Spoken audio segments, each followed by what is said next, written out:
The basic aim of lead bank scheme is that the bank should adopt particular districts for intensive development by offering loans and banking services.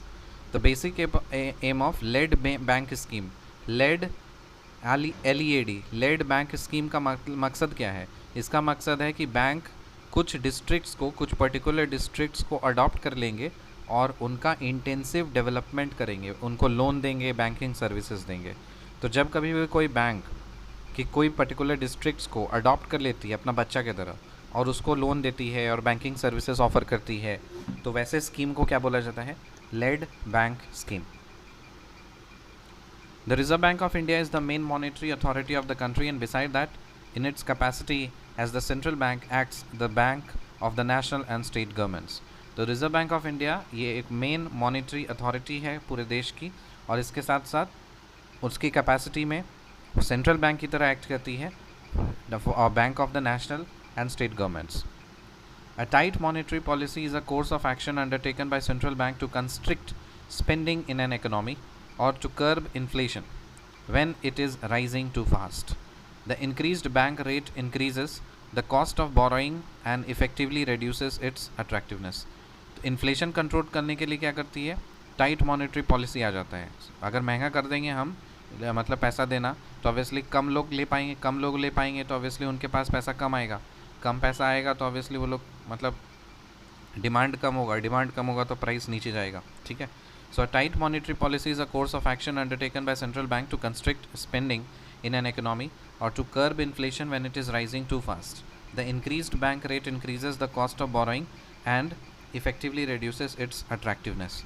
An increase in bank rate generally indicates that the central bank is following a tight money policy. क्या बात सही है? हाँ. जैसे ही bank rate अगर बढ़ जाता है ना, तो वो क्या दिखाता है? टाइट मॉनेटरी पॉलिसी दिखाता है सेंट्रल बैंक का. Who grants direct credit assistance to rural households?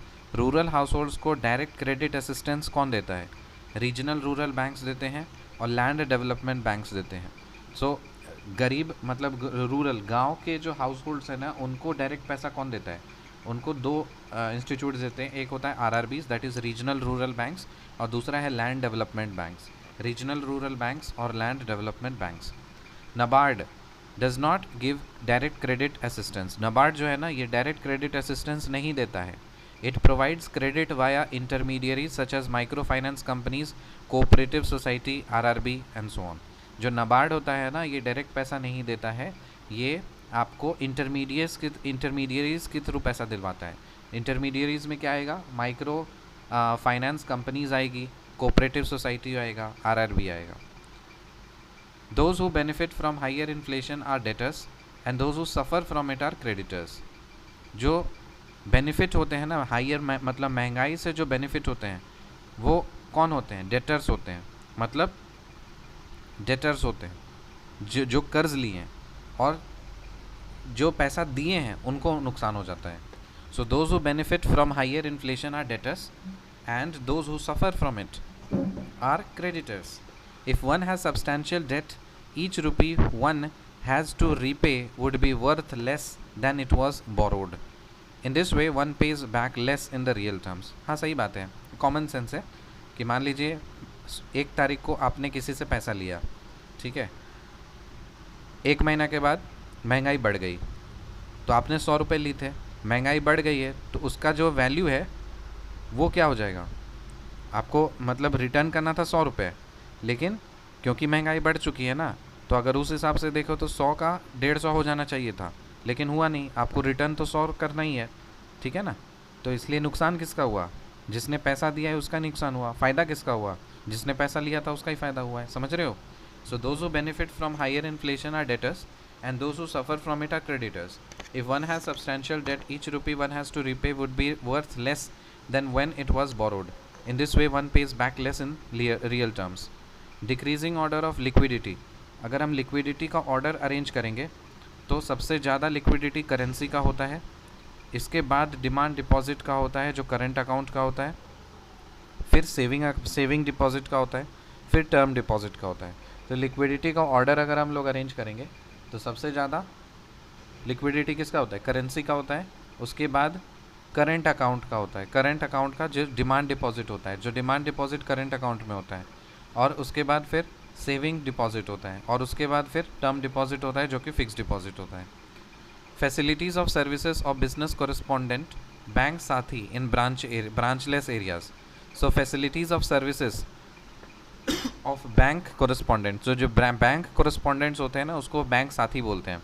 तो ब्रांचलेस एरियाज़, तो जहाँ पे मान लीजिए बैंक का ब्रांच नहीं है, वहाँ पे कौन काम आएगा? वहाँ पे काम आएगा बैंक बिजनेस कोरिस्पोंडेंट, ठीक है, मतलब जिसको बैंक साथी बोलते हैं। So it enables the beneficiaries to draw their subsidies and social security benefits in their villages. तो जहाँ पे बैंक का ब्रांच नहीं है, वहाँ पे बैंक साथी जो है ना, वो आपको बेनिफिशियरीज़ की तरह आपको मतलब बेनिफिशियरीज़ को वो क्या करेगा? सब्सिडीज़ देगा, सोशल सिक्योरिटी बेनिफिट्स दिलाएगा गांव में। It enables the beneficiaries in the rural areas to make deposits and withdrawals. तो वो क्या करेगा? रूरल एरियाज़ में बेनिफिशियरीज़ को डिपॉजिट्स और विड्रॉवल्स में हेल्प करेगा। कौन करेगा? बैंक साथी। और ये ब्रांचलेस एरियाज़ में होता है। Purpose of statutory reserve requirement. Statutory reserve requirement का क्या पर्पस है? To enable the central bank to control the amount of advances the banks can create. ये इनेबल करता है सेंट्रल बैंक को कंट्रोल करे the amount of advances the bank can create. तो देखो, बैंक वो एडवांसेस क्रिएट कर सकती है, तो अगर हम खुला साड़ की तरह बैंक को छोड़ देंगे तो कितना भी अमाउंट का एडवांस क्रिएट कर लेगा, कितना भी एडवांस उठा सकता है, ठीक है। तो उसको लगाम लगाने के लिए, कंट्रोल लगाने के लिए सेंट्रल बैंक है। तो वो कैसे होता है? वो स्टैट्यूटरी रिजर्व रिक्वायरमेंट के थ्रू होता है। So purpose of statutory reserve requirement is to enable the central bank to control the amount of advances the bank can create. Recap करो। The basic aim of lead bank scheme is that the bank should adopt particular districts for intensive development by offering loans and banking services. The Reserve Bank of India is the main monetary authority of the country, and beside that, in its capacity as the central bank, acts as the bank of the national and state governments. A tight monetary policy is a course of action undertaken by central bank to constrict spending in an economy, to curb inflation when it is rising too fast. The increased bank rate increases the cost of borrowing and effectively reduces its attractiveness. An increase in bank rate generally indicates that the central bank is following a tight money policy. Who grants direct credit assistance to rural households, regional rural banks, and land development banks? NABARD does not give direct credit assistance. It provides credit via intermediaries such as microfinance companies, cooperative society, RRB. Those who benefit from higher inflation are debtors, and those who suffer from it are creditors. If one has substantial debt, each rupee one has to repay would be worth less than when it was borrowed. In this way, one pays back less in real terms.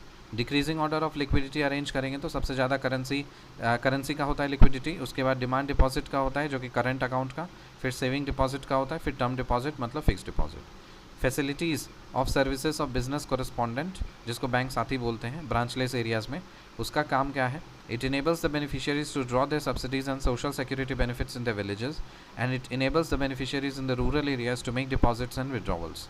Purpose of statutory reserve requirement क्या है? To enable the central bank to control the amount of advances the banks can create. See you in the next video. Till then, bye.